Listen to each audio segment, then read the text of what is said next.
আপনার নিজের শখ, আহ্লাদ সব কিছু ইচ অ্যান্ড এভরিথিং আপনি আপনার প্রায়োরিটি লিস্টের প্রথমে রাখুন।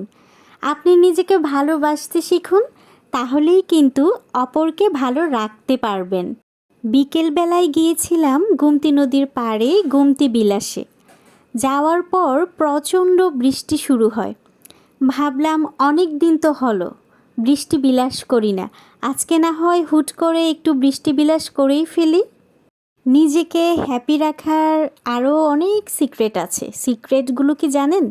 সবসময় নিজের প্রতি কেয়ারিং থাকতে হবে, নিজের প্রতি আত্মবিশ্বাস থাকতে হবে এবং যেইভাবে নিজেকে হ্যাপি রাখা যায় ওই সব কিছু অ্যাপ্লাই করতে হবে নিজের উপরে।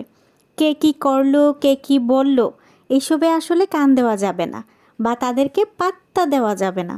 জীবনের অনেকটা সময় তো অন্যের কথা ভেবেই পার করে দিয়েছেন, এবার না হয় নিজেকে নিয়ে একটু ভাবুন।